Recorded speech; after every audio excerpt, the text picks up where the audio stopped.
Monsieur le maire, bienvenue dans C'est-à-dire. Vous avez déclaré en octobre dernier que le projet de loi de finances 2025 représente un vol de 3,2 millions d'euros pour Gennevilliers. Alors concrètement, comment ces coupes vont-elles affecter les services et les projets de la ville?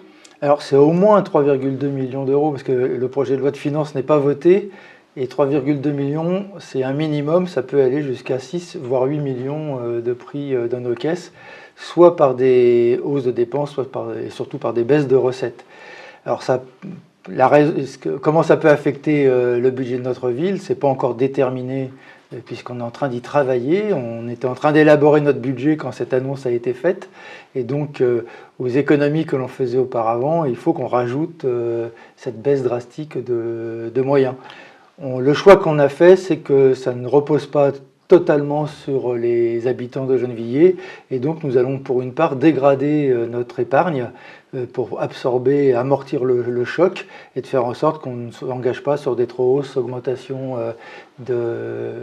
d'impôts ou de prestations ou de trop grosses suppressions aussi de prestations. Donc on essaye d'amortir, mais sans handicaper l'avenir. Alors pour l'instant, c'est pas voté, mais vous êtes quand même déjà en train de travailler? Ah bah oui, on y travaille puisqu'on veut voter le budget fin février. C'est un long processus, la préparation du budget, parce que c'est pas si simple que ça.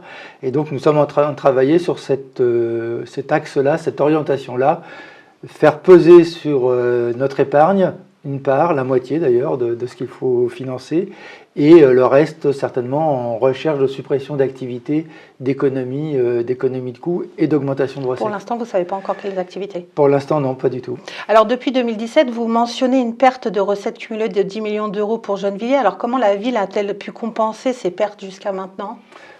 Pour une part, pareil, en adaptant notre budget de fonctionnement à ces demandes, on avait réduit notre budget d'entretien, on a réduit des budgets d'investissement qu'on a réaugmentés dans la dernière période. On a réduit un peu en activité, c'est de maîtriser mieux la masse salariale. Donc ça fait partie des choses que l'on a déjà fait, qui ont marqué des points et qu'il faut qu'on continue de faire. Alors avez-vous reçu une réponse suite à votre déclaration? Alors, une réponse personnelle, pas du tout, mais la mobilisation de l'ensemble des maires de France, quelle que soit leur couleur politique, puisque toutes les mairies sont concernées.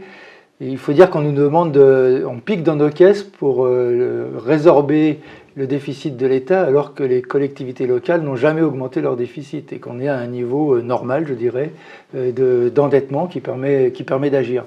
Donc c'est pour ça que ça révolte les maires. Et d'ores et déjà, le Premier ministre dit qu'on peut assouplir, qu'on peut voir. Il y a des débats avec le Sénat, à l'Assemblée nationale. Donc ça peut bouger, mais reste à voir comment ça va bouger. Parce que si j'ai bien entendu les dernières déclarations du Premier ministre, il ne veut plus nous piquer 5 milliards, mais 2. Enfin, ça fait quand même 2 milliards qui sont piqués. Et la question, c'est de savoir comment il est réparti. Donc vous arrivez quand même à infléchir ces décisions? Ça, on verra ça après le vote, pour l'instant, parce que c'est comme pour les retraités, ils ont infléchi, mais en fait c'est pire pour les retraités, puisque d'être ponctionnés sur 4 mois, ils seront ponctionnés pendant 3 ans, même si c'est moins élevé. Donc il faut faire gaffe aux arnaques de ce type quand même. Alors vous demandez au gouvernement d'écouter les propositions de l'Association des maires d'Île-de-France. Quelles sont ces propositions et comment pourrait-elle apporter une solution viable pour Gennevilliers? Dans les solutions viables, dans les propositions faites par l'Association des maires d'Île-de-France, c'est de redonner un pouvoir fiscal et une autonomie fiscale aux collectivités locales. Aujourd'hui, on nous a retiré tout pouvoir fiscal, hormis le taux sur la taxe foncière, et ce qui fait qu'on ne peut plus gérer. On ne sait pas à l'avance de combien on peut avoir et faire fluctuer cela en fonction de besoins d'investissement. Je donnerai un exemple. On est en train de préparer le budget. En milieu de préparation du budget, on nous annonce qu'on va nous piquer de l'argent. Il faudrait, par exemple, que l'on nous donne une visibilité à 3 ans pour nous permettre de faire des budgets au minimum sur 3 ans qui nous permettent de gérer au mieux et le plus efficacement possible. Et au niveau des subventions de l'État, vous regrettez le manque de subventions de l'État ou qui s'amenuise de plus en plus? Est-ce que ce n'est pas finalement contradictoire avec le fait d'avoir une autonomie financière? Non, s'il nous redonnait une autonomie financière, on aurait moins besoin de subventions de l'État, mais l'État doit nous payer quand même les compétences qui nous sont déléguées. Je vous rappelle qu'on fait des passeports, des cartes d'identité, on a plusieurs délégations de l'État. C'est normal que l'État les paye. Aujourd'hui, il ne nous les compense pas totalement.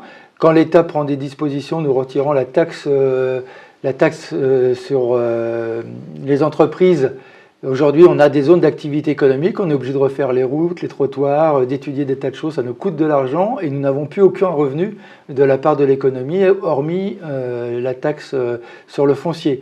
On n'a plus la taxe professionnelle ni la CVAE qui était la taxe sur la valeur ajoutée. Donc il faut bien qu'ils nous redonnent cet argent-là, qu'ils nous les redonnent et nous on s'en occupe comme on faisait auparavant, hein. On avait un budget, on savait qu'avec la venue d'une entreprise, on avait un budget qui augmentait. Aujourd'hui, ça ne change rien. On arrête là, on se retrouve la semaine prochaine dans C'est-à-dire.